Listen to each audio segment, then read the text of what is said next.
हमारा ये सेशन है इम्पोर्टेंस ऑफ विटामिन्स। कितने टाइप के विटामिन्स होते हैं, सो बेसिकली विटामिन्स क्या होते हैं, कितने टाइप्स के होते हैं, क्यों ज़रूरी होते हैं और कौन से फूड सोर्स से हमें मिल सकते हैं। सो विटामिन्स बेसिकली वो न्यूट्रिएंट्स हैं जो हमारी बॉडी के नॉर्मल फंक्शनिंग को हेल्प करते हैं और ये बहुत ही थोड़े अमाउंट में चाहिए होते हैं। जैसे कि हम जब भी फूड खाते हैं तो हम लोग ज़्यादातर फोकस करते हैं कार्बोहाइड्रेट होना चाहिए या प्रोटीन होना चाहिए, इन चीज़ों पे ज़्यादा फोकस करते हैं, राइट। स्पेशली अगर आपको वेट मैनेज करना है या हेल्थ को इम्प्रूव करना है, सबसे ज़्यादा फोकस आ जाता है फैट कम करना है, कार्बोहाइड्रेट कम करना है और प्रोटीन बढ़ाना है, राइट। ज़्यादातर लोगों का यही अप्रोच होता है। बट जो विटामिन्स हैं हमारे, वो हमारे सेल्स को नॉर्मल फंक्शन करने में यानी कि हमारे मेटाबॉलिज्म में हेल्प करते हैं और इवेंचुअली हमारी ओवरऑल हेल्थ को बैलेंस रखने में इनका बहुत इंपॉर्टेंट रोल है। अगर विटामिन्स नहीं होंगे हमारे शरीर में या हम अपने फूड से प्रॉपर अमाउंट में नहीं ले पाएंगे तो बहुत सारे हेल्थ इश्यूज होने लगते हैं और इसीलिए बहुत ज़रूरी है।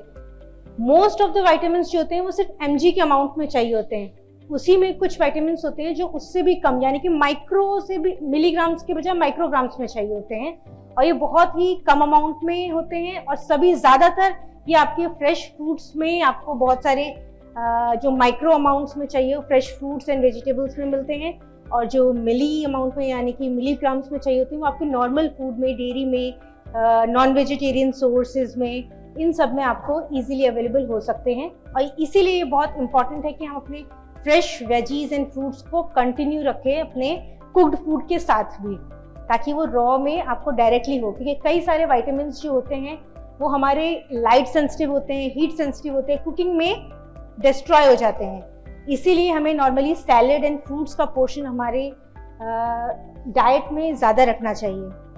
चलिए हम देखते हैं एक एक करके कि कौन कौन से हैं ये।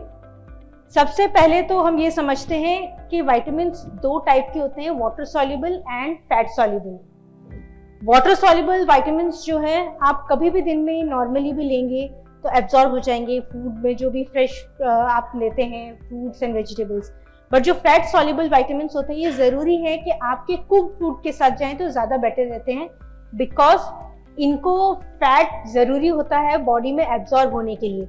जब भी आप कोई भी फूड खाते हैं सबसे पहले आप माउथ में च्यू करते हैं, उसको डाइजेस्ट करते हैं, सबसे पहले आपके माउथ में कार्बोहाइड्रेट डाइजेस्ट होना चालू हो जाते हैं। ऐसा कहा जाता है जब भी खाना खाएं तो अच्छे से चबाएं। उसका रीज़न ही ये है कि ऐसे एंजाइम्स होते हैं हमारे मुंह में जो खाने में सबसे पहले हमारे कार्बोहाइड्रेट को डाइजेस्ट करते हैं और इसीलिए बहुत इंपॉर्टेंट पार्ट होता है। अगर हम सही से च्यू नहीं करते तो वो रॉ फॉर्म में जाता है और इंडाइजेशन जैसी प्रॉब्लम्स नॉर्मली होती हैं क्योंकि प्रॉपरली फूड च्यू नहीं है।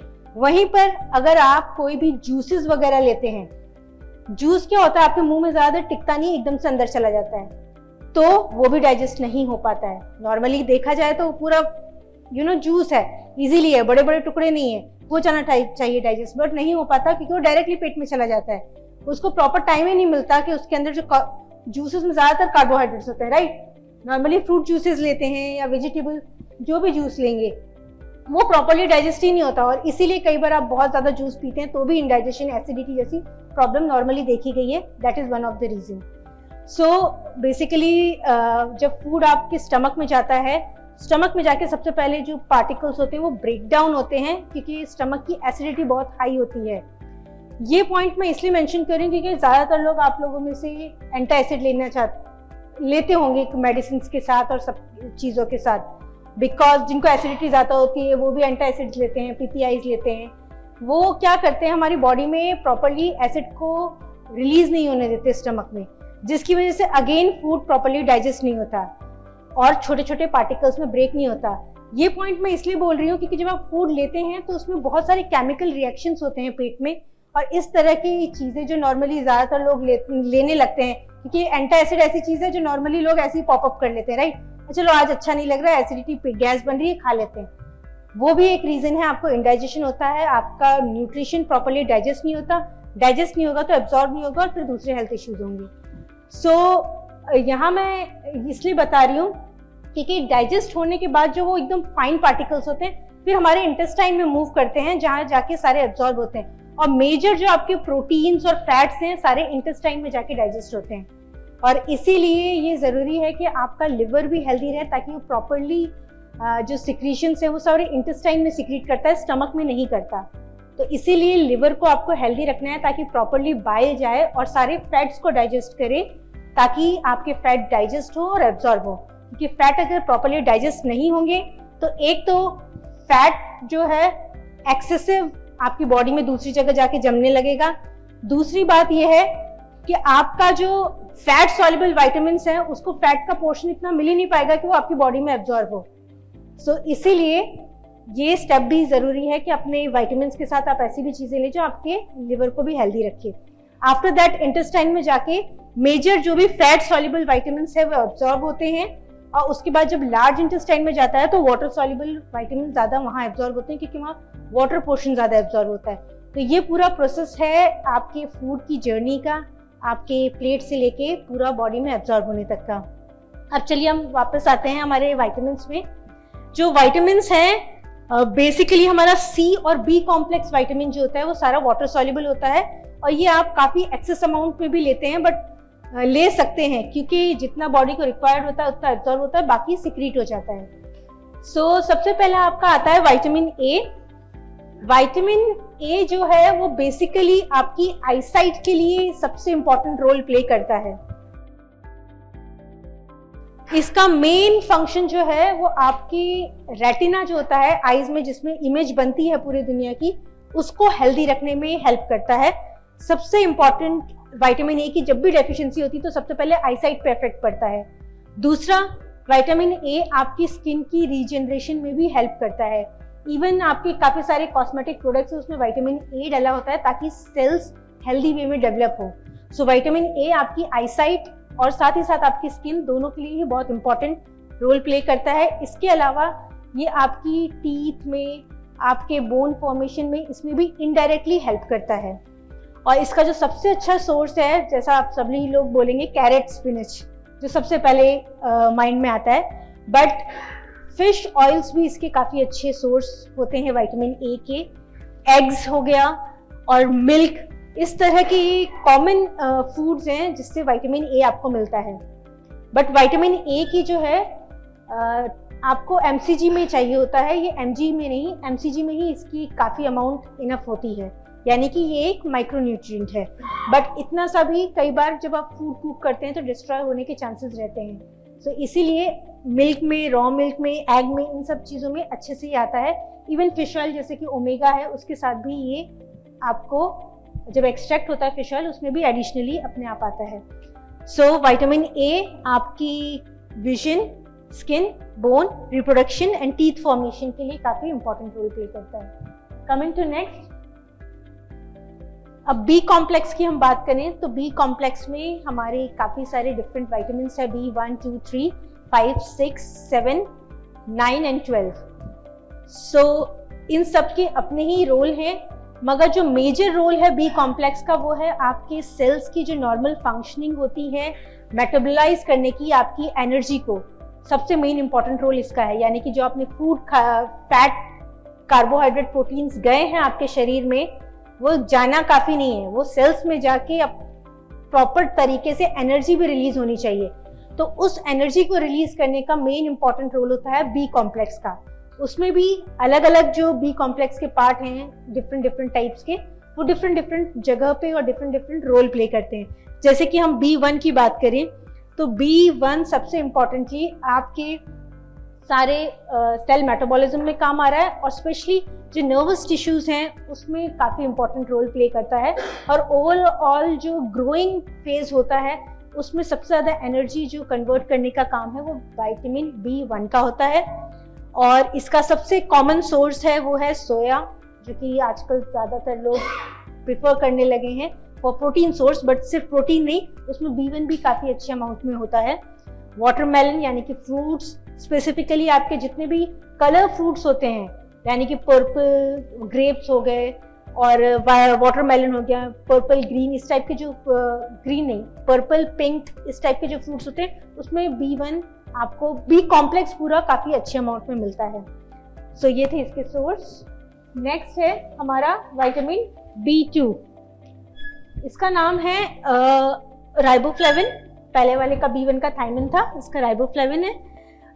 इसका भी मेन रोल जैसे कि बी कॉम्प्लेक्स का है, फूड में से एनर्जी को कन्वर्ट करना, साथ ही साथ जो B2 है आपकी स्किन और हेयर्स के फॉर्मेशन में भी रोल प्ले करता है, और आपका जो ब्लड है, ब्लड के जो सेल्स हैं, स्पेसिफिकली जो वाइट ब्लड सेल्स हैं, उसको भी फॉर्मेशन में, उसमें भी रोल प्ले करता है आपका B12, और इसीलिए एक तरह से आपके हेल्दी ब्लड सेल्स डेवलपमेंट में भी काम आता है और साथ ही साथ ब्रेन डेवलपमेंट में भी। और इसका सबसे सोर्स जो है फूड का, वो आपकी रोटियों में भी मिलता है काफ़ी अच्छे अमाउंट में। उसके अलावा जो सी फूड सोर्स है और ग्रीन लीफी वेजिटेबल्स हैं, उनमें सबसे ज़्यादा इसके अमाउंट में राइबोफ्लेविन मिलता है।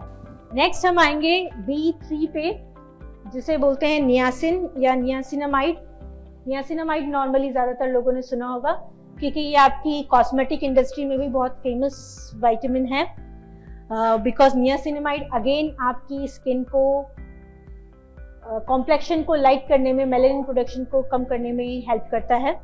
उसके अलावा B3 का जो हेल्थ वाइज रोल है, वो अगेन आपके एनर्जी को कन्वर्ट करना है और नर्वस टिश्यूज को हेल्दी बना के रखना है, और स्पेसिफिकली ग्रोथ में ये वाला भी B1 के साथ साथ ये भी काफ़ी इंपॉर्टेंट रोल प्ले करता है। इसका भी कॉमन सोर्स जो है आपके जो लेग्यूमिनस यानी कि जो नट्स वाले होते हैं, जैसे पीनट हुआ और ड्राई फ्रूट्स हुए, उसमें काफ़ी अच्छा इसका सोर्स है। Tomato, avocado and spinach just एक एग्जाम्पल है, बट ग्रीन लीफी वेजिटेबल्स में लेग्यूमिनस यानी कि जो नट्स वाले होते हैं उनमें, और जो सी फूड्स होते हैं, इनमें सबसे ज़्यादा इसका सोर्स होता है नियासिन का। Next coming to vitamin B5। Vitamin B5 भी एज अ बी कॉम्प्लेक्स आपके सेल मेटाबॉलिज्म में काम आता है, बट इसका एक एडिशनल रोल जो है स्पेसिफिकली B5 का, वो है आपके हार्मोन्स के फॉर्मेशन। आपके जो हार्मोन्स फॉर्म होते हैं उसमें B5 का भी बहुत इंपॉर्टेंट रोल है, और ये आपके हेल्दी हार्मोन फॉर्मेशन में हेल्प करता है। उसके साथ साथ आपके हीमोग्लोबिन को भी बनाने में, ये रेड ब्लड सेल्स को भी बनाने में थोड़ी हेल्प करता है, और स्पेसिफिकली जो आपका नर्वस टिश्यूज हैं, जो नर्व्स के बीच में जो मैसेज ट्रांसफर होता है, यानी कि आप हाथ मूव कर रहे हैं, आपका ब्रेन सिग्नल दे रहा है आपके हाथ को मूव करने के लिए, और वो नर्व्स के बीच की कम्युनिकेशन की वजह से होता है। तो वो जो कम्युनिकेशन होता है उसको न्यूरोट्रांसमीटर बोलते हैं। तो B5 है, वो न्यूरो ट्रांसमिशन में काफ़ी इंपॉर्टेंट हेल्प करता है। तो स्पेसिफिकली जो लोग हैं जिनको अक्सर कभी कभी पैरों में झंझनाहट होने लगती है और कई बार सही से अकड़ने लगते हैं हाथ पैर, तो उनके लिए विटामिन B5 काफ़ी इंपॉर्टेंट है। साथ ही साथ B12 के, मैं उस पर भी आऊँगी जब नेक्स्ट आएंगे। इसका भी जो रिच सोर्स है वो है egg, chicken, tomato, broccoli and specifically जो भी होल सीरियल्स होते हैं, हर सभी तरह के जो अनाज होते हैं उसमें भी ये पाया जाता है। नेक्स्ट आते हैं हम विटामिन B6 पे, यानी कि पायरिडॉक्सिन में। इसका नाम पायरिडॉक्सिन है। ये आपके रेड ब्लड सेल्स को डायरेक्टली फॉर्मेशन में हेल्प करता है, यानी कि जो आपकी बोन मैरोज हैं उससे रेड ब्लड सेल्स बनती हैं, उसमें ये बहुत ही इंपॉर्टेंट रोल प्ले करता है। और साथ ही साथ आपकी जो स्लीप साइकिल है उसको मेंटेन करता है, यानी कि जिन लोगों को काफ़ी सोने में दिक्कत होती है, इस तरह के कोई इश्यूज हैं, तो हो सकता है उनको B6 की डेफिशिएंसी हो। तो ये B6 क्या करता है, आपकी स्लीप साइकिल को इम्प्रूव करता है, और इस जब नींद पूरी प्रॉपरली होती है तो आप एकदम फ्रेश उठते हैं। तो जो चिड़चिड़ापन जो नॉर्मली लोगों में देखा गया है, एंजाइटी होना, उसमें भी ये काफ़ी इंपॉर्टेंट रोल प्ले करता है। जो B6 का सोर्स लेंगे, जब अगर इस तरह के सिम्टम्स आपको दिखते हैं तो आपको B6 वाले फूड इंक्रीज कर देने चाहिए आपके खाने में। और इसका सबसे ज़्यादा रिच सोर्स है बनाना, यानी कि केला, वाटरमेलन, टोफू, और काफ़ी सारे जो लेग्यूमिनस दालें वगैरह होती हैं वो, और फिश, ये इसकी काफ़ी अच्छे फूड सोर्स हैं। नेक्स्ट आते हैं हम विटामिन B7 पे। इसको बायोटिन बोलते हैं, और बायोटिन एक बहुत फेमस विटामिन है बिकॉज ये आपके हेयर्स के लिए, स्किन के लिए और नेल के लिए काफ़ी इंपॉर्टेंट है, क्योंकि B7 जो है केराटिन प्रोडक्शन में हेल्प करता है आपकी बॉडी की, और इसी वजह से जो बायोटिन यानी कि B7 रिच फूड लेते हैं उनके हेयर, स्किन्स और नेल्स काफ़ी अच्छे होते हैं। और स्पेसिफिकली एक और इसका रोल है, वो है ये ग्लूकोज की को मेंटेन करने में हेल्प करता है। B1 के साथ साथ B7, ये दो हैं जो आपके ब्लड ग्लूकोज को मेंटेन करने में हेल्प करते हैं। और साथ ही साथ बिकॉज ये बी कॉम्प्लेक्स का पार्ट है तो आपकी फूड से एनर्जी में कन्वर्जन में हेल्प करते हैं।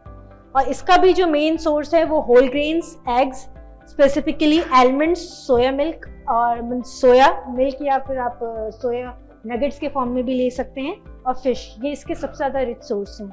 नेक्स्ट है विटामिन B9। B9 का सबसे काफ़ी डिफरेंट रोल है बिकॉज ये आपके बॉडी में जो DNA एंड RNA आपने सुना होगा, right? So DNA and RNA synthesis में B9 यानी कि फोलेट हेल्प करता है, और इसी के साथ साथ आपके रेड ब्लड सेल्स को भी बनाने में हेल्प करता है।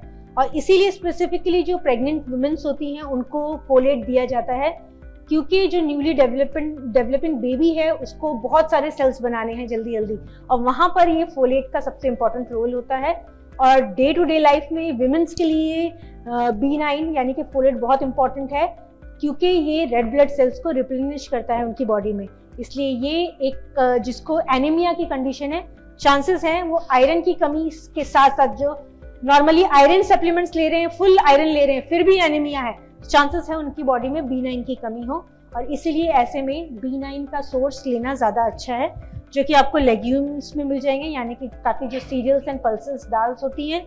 उसके अलावा ग्रीन लीफी वेजिटेबल्स में, टोमेटो में। एस्पैरागस एक प्लांट है जो स्पेसिफिकली फोलेट रिच होता है, बहुत ज़्यादा उसमें फोलेट होता है, और इसीलिए काफ़ी सारे विमेन सप्लीमेंट्स होते हैं, उसमें आपने सुना होगा कि एस्पैरागस जिसे शतावरी बोलते हैं, वो उस B9 उसमें बहुत ज़्यादा होता है, और वो नॉर्मली लोगों को स्पेसिफिकली फीमेल्स को लेना चाहिए।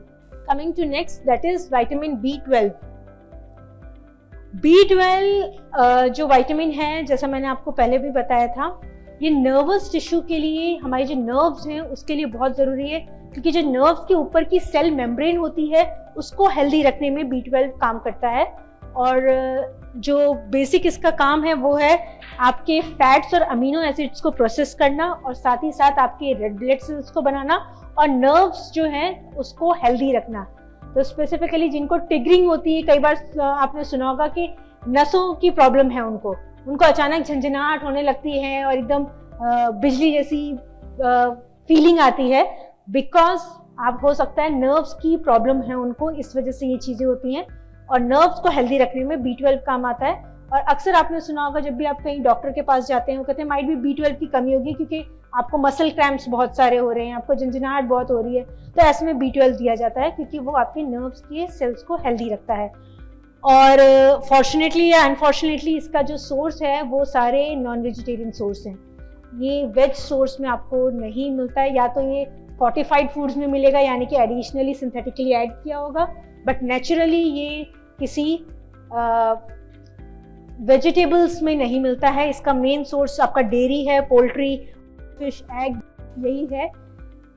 एक जगह है, वो है हमारा लार्ज इंटेस्टाइन, जहाँ पर ये बनता है, हमारे बैक्टीरियाज बनाते हैं, बट लार्ज इंटेस्टाइन में कोई भी एब्जॉर्प्शन नहीं होता है इस टाइप का, तो ये हमारी बॉडी में बनने के बाद भी यूज नहीं है। सो इसीलिए इसको फूड सोर्स से ही लेना है, और बिकॉज ये नॉन वेजिटेरियन है तो कहीं ना कहीं कुछ ना कुछ पोर्शन आपको इंक्लूड करना चाहिए आपके फूड में, ताकि B12 की कमी ना हो। Now coming to vitamin C।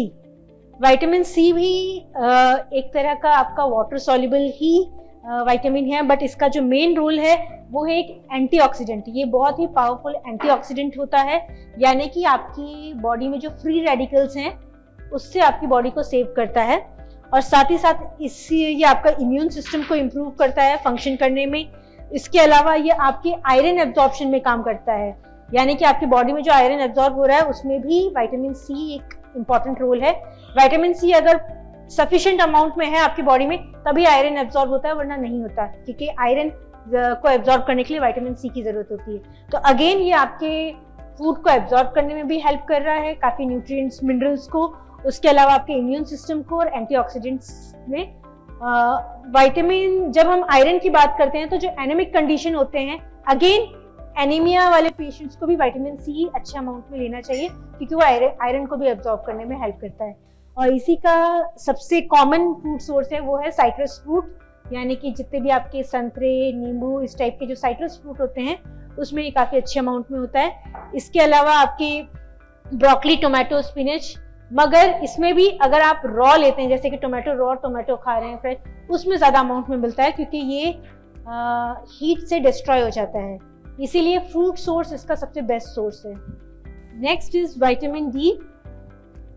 Vitamin D का मेन रोल है आपके बोन्स को स्ट्रांग बनाना, क्योंकि ये आपकी बोन में जो भी मिनरल्स होते हैं, कैल्शियम, फास्फोरस, मैग्नीशियम, इन सभी मिनरल्स को बोन के अंदर डिपॉजिट करने में हेल्प कर रहा है और साथ ही साथ ये आपके कैल्शियम को फूड से एब्जॉर्ब कराने का भी काम करता है। अगर विटामिन डी आपकी बॉडी में नहीं होगा तो आपके स्टमक से कैल्शियम एब्जॉर्ब ही नहीं होगा आपकी बॉडी में। और दूसरे मिनरल्स को भी, स्पेसिफिकली कैल्शियम और थोड़े अमाउंट में आपके फास्फोरस और मैग्नीशियम, इस तरह के मिनरल्स को भी एब्जॉर्ब करने में हेल्प करता है। इसी वजह से विटामिन डी जो है आपके बोन, टीथ, इन सबको हेल्दी रखने में काम करता है। और स्पेसिफिकली एज के साथ साथ जो आपको आर्थराइटिस या ऑस्टियोपोरोसिस आप सुनते हैं, वो कंडीशन होती है। उसमें क्या होता है, आपके बोन से सारे मिनरल्स लीच होने लगते हैं, जिसकी से डेंसिटी कम हो जाती है और टेंडेंसी बढ़ जाती है फ्रैक्चर होने की एज के साथ। विटामिन डी क्या करता है, इसको हेल्प करता है एब्जॉर्ब कराने में, वापस से बोन के अंदर सारे मिनरल्स को पहुंचाने में। ऐसा नहीं है कि आपने एक बार कैल्शियम सोर्स खा लिया तो आपके बोन में चला गया, वो वहीं रह गया। हम लोग रेगुलरली तो खाना खाते नहीं है, बीच में अमाउंट होता है जिसमें आप खाना नहीं खा रहे और बॉडी को जरूरत होती है कैल्शियम की, तो वो कहाँ से निकालते हैं, वो बोन से दोबारा लीच आउट करते हैं। और इसीलिए विटामिन डी क्या करता है, उसको दोबारा डिपॉजिट करने में हेल्प करता है। तो विटामिन डी आपकी बोन डेंसिटी को मेंटेन करने के लिए हेल्प करता है। इसका जो सोर्स है वो है, नॉन वेजिटेरियन सोर्स तो है egg, fish and liver, and one of है सनलाइट। बट वो भी जो एक पर्टिकुलर मॉर्निंग वाली जो सनलाइट होती है उसमें हेल्प करता है ये आपकी बॉडी में विटामिन डी को सिंथेसाइज करने में।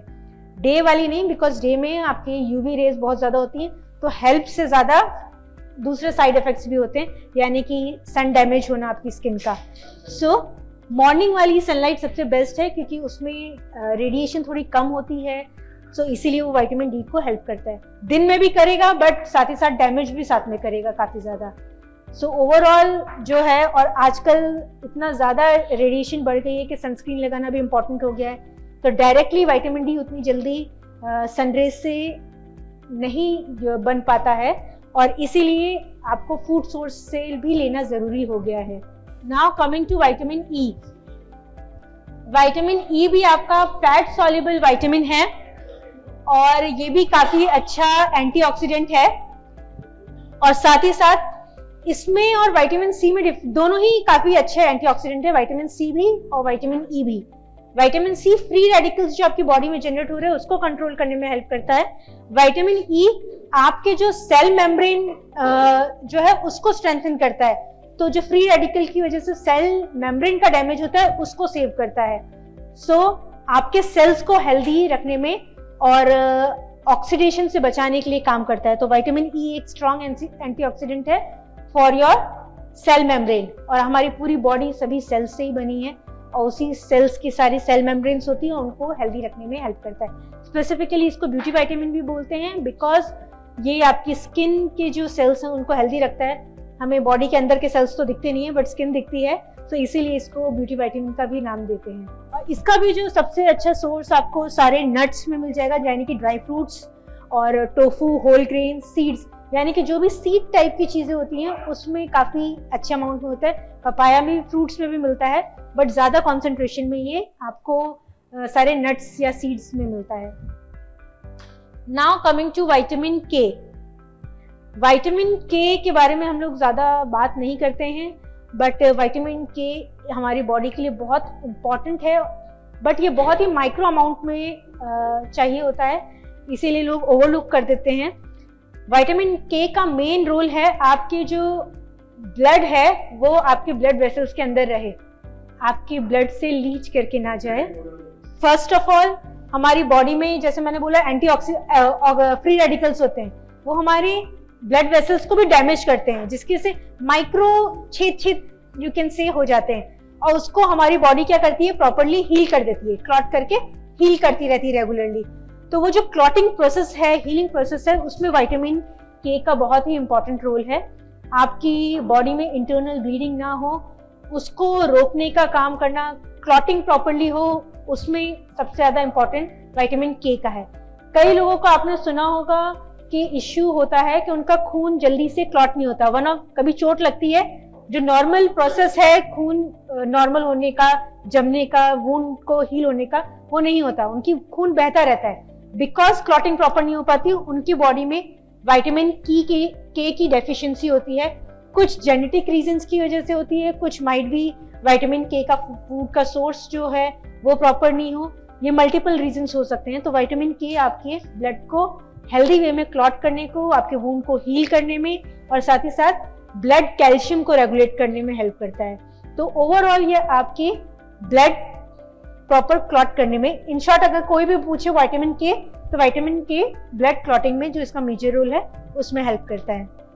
इसका भी जो मेजर सोर्स है वो आपके काफी सारे ब्रोकली, कॉलीफ्लावर इस टाइप के और ग्रीन लीफी जो वेजिटेबल्स होते हैं उसमें पाया जाता है।